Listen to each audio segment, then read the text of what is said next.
It's getting pretty dark and drizzly and gray outside these days, and for me, that means it's soup season. I love keeping a pot of soup in the fridge at all times. I kind of have like a regular rotation of soup going on, especially this time of year. But if you're not careful, soup on repeat can get a little bit boring. A bowl of soup is one thing, but a bowl of soup with a bunch of stuff on it is a whole other thing.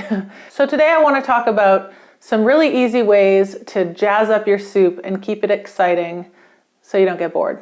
I've broken up my kind of soup enhancements into 4 categories.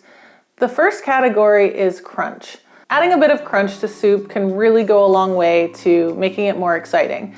And we've been doing this forever, right? With like saltine crackers in your Campbell's tomato. But crunch can mean a lot of things. It can be like crushed up tortilla chips or other store-bought options like those little crispy onions that you can get in the Asian food section. Love those things. It can also mean some really simple croutons. You got some stale bread lying around and you want to just toast it up with a bit of olive oil and salt and maybe a bit of garlic powder. A little handful of croutons on top of a nice soup will go such a long way. Another way to add crunch is by toasting some chickpeas. And if you put some seasonings on them and roast them in the oven, they give you some nice crunch and some good flavor. One of my favorite ways to add crunch is if I'm doing like a squash or a pumpkin soup, I'll toast the seeds while I make the soup, and then I'll sprinkle those on top of the soup. The next category is flavor bombs. So these are things that you can just add a little spoonful or add a little drizzle to your soup and just amp up the flavor big time. One of my favorite flavor bombs for soup is pesto, either a store-bought like sun-dried tomato pesto or a basil pesto, or if I've got some of my favorite spinach pesto lying around.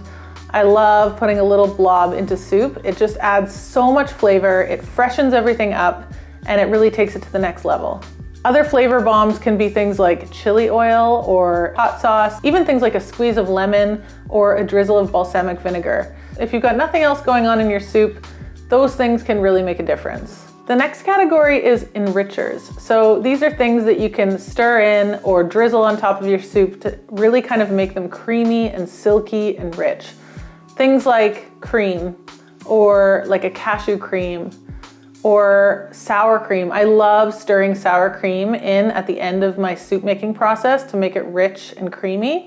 It can also be things like nut butter or tahini, like in my carrot tahini soup. The tahini adds such a nice richness to the soup, it like changes it completely. It can even be as simple as a little drizzle of coconut milk or olive oil on top of your soup. One of the enrichers I've been using a lot lately is a Bulgarian thing, which is just when you take an egg and some plain yogurt, whisk it together, and then you kind of temper that mixture with some of the hot soup. You kind of ladle it in, and then you add that warmed yogurt egg mixture back to the soup, and the whole thing just gets this like thick richness to it. It's so delicious. It's very common with chicken soup, but I've been applying that technique to all kinds of soups, and it's so good. The next category I'm calling tooth sinkers. This is adding some texture back into your soup. It's especially important when you're having a blended soup like a pumpkin or a tomato soup.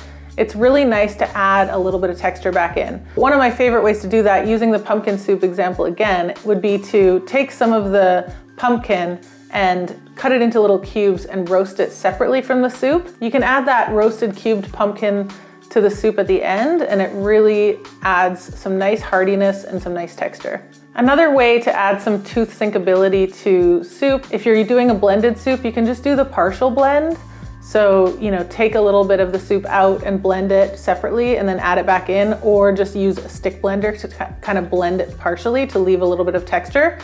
If you have a soup that already has texture, you've got your tooth sinkability built in. Another way to add good texture to your soup is with fresh toppings at the end. So things like avocado or chopped tomatoes or some like roasted corn salsa, something like that. And then we have a little bit of a subcategory, which is multitaskers, things that can serve more than one purpose. Something like chili crisp, for example, gives you a flavor bomb and it also gives you crunch. I also like to stir in a little bit of hummus to my soup, and that adds flavor and richness. One of my favorite things to add to soup is a soft-boiled egg right at the end. I like to plop it just right in the middle of the bowl, and it's so nice. It gives you a bit of tooth sinkability. It also adds a lot of richness and creaminess. I have a video all about how to make the perfect soft-boiled jammy eggs, so check that out if you need a little help in that department.